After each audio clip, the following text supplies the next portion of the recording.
Good morning. आज हम 7 सलीबी कलमात में से हम पहले कलमे को सीखेंगे जो माफ़ी का कलमा है। तो आए आप मेरे साथ निकालें लूका के इंजील उसका 25 बाब और उसके 34 आयत में लिखे हैं, ऐ बाप इनको माफ़ कर क्योंकि ये नहीं जानते कि ये क्या करते हैं।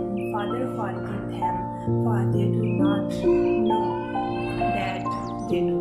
तो हम देखते हैं कि ये जो टाइम था जब यीशु मसीह की पेशी की गई थी पिलातुस के सामने, तो तकरीबन तब 6 बजे का टाइम था और हम देखते हैं कि यीशु मसीह की से डिफरेंट जगहों पर यीशु मसीह की पेशी की गई थी। और इसी के साथ यीशु मसीह के साथ 2 डाकू भी थे जिनको मसलूब किया जाना था। तो हम देखते हैं कि यीशु मसीह जो एक दर्द की हालत में, तकलीफ की हालत में, बहुत ज़्यादा पेन में थे। तो ऐसे हालत में एक माफ़ी, मोहब्बत और दुआ एक दूसरे के लिए करना ये बहुत डिफ़िकल्ट पॉइंट है, लेकिन यीशु मसीह सलीब के ऊपर चढ़ कर वो अपने बाप से शिफायत कर रहे हैं। वो अपने बाप के लिए की हज़ूरी में झुक कर वो कह रहे हैं कि ऐ बाप इनको माफ़ कर क्योंकि ये नहीं जानते कि ये क्या करते हैं। जबकि यीशु मसीह ने हमें सुलह का, सलामती का और माफ़ी का जो दर्स दिया है कि एक दूसरे को माफ़ करना है। तो इसी के साथ साथ यीशु मसीह जबकि सलीब पर थे और वो बाप के सामने क्या है लोगों की शिकायत कर रहे थे। समटाइम्स लोग जिनको डिसहार्ट किया जाता है, जिनके खिलाफ बोला जाता है, बेकसूर को अगर कोई पनिश किया जाए तो लोग बर्दाश्त नहीं करते, लोग उस पर क्या है डबल अटैक करने की कोशिश करते हैं। लेकिन मसीह क्या है सलीब के ऊपर बेगुनाह थे, लेकिन जिन लोगों ने यीशु मसीह पर जो इल्ज़ामात लगाए थे उनको वो सलीब के ऊपर चढ़कर वो अपने बाप से शिफायत कर रहा है कि ऐ बाप इनको माफ़ कर क्योंकि ये नहीं जानते ये क्या करते। ये इसलिए ये जो पॉइंट है यहाँ से जाहिर हो रहा है कि वो नादान थे। हालांकि वो क्या थे सरदार थे, उस्ताद थे, लेकिन वो क्या थे रूहानी तौर पर क्या है उनकी आंखें बंद थी। उनको वो मसीह को, वो खुदा को ना पहचान सके जो इस दुनिया में हमारे लिए क्या निजात बनकर आया। तो इसी के साथ यीशु मसीह जब सलीब पर थे उनको बहुत ज़्यादा फिक्र थी अपने लोगों के लिए। जबकि वो सलीब पर भी थे तो हम देखते हैं वहाँ पर कुछ ऐसे पॉइंट्स हैं जहाँ पर यीशु मसीह को जिन लोगों की फिक्र थी।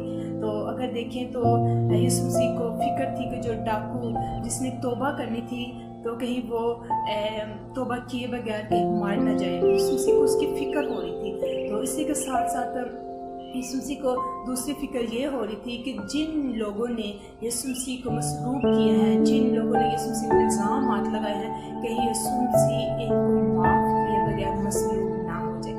और जो थर्ड फिक्रमंदी थी वो ये थी कि उसको अपनी माँ की फिक्र थी जो कि वो डरी हुई परेशान थी और उसने अपनी माँ यूहन्ना के सुपुर्द की। और इसके बाद जो चौथी फिक्रमंदी थी वो ये थी कि कहीं जो पेशेंट गोया की गई हैं कहीं उनमें से कोई रह न जाए। इसमें उनका जो प्लान था कि मतलब कि सारी की सारी पेशेंट गोया क्या हैं वो क्या है पूरी की जाए। तो उसके बाद पांचवी जो फिक्रमंदी है वो ये थी कि कुछ टाइम के लिए अपने बाप से जुदा होना था, जब कि जिस्मानी तौर पर इंसान होते हुए क्या है ये बर्दाश्त करना पड़ता था। तो उनको अब इस बात की भी फिक्र थी कि अपने बाप से क्या है वो जुदा हो गए।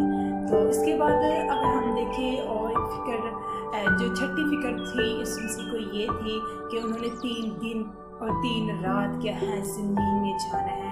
और इसके अलावा उन्होंने नबियों को और इसके अलावा उन्होंने जो लोग मरे हुए थे वहाँ पर जाकर उन्होंने क्या मन्नतें करनी थी। तो हम देखते हैं बहुत ज़्यादा यीशु मसीह को लोगों की फिक्रमंदी थी, जबकि वो एक बहुत बुरे तरीके से वो जो मसलूब किए गए थे लेकिन उनको फिर भी दूसरों की फिक्र थी। तो अगर हम देखें जबकि यीशु मसीह शिफायत कर है तो आज भी वो जिंदा अपने बाप के दाहिने हाथ बैठा वो बाप से हमारे क्या है शिफायत कर रहे हैं।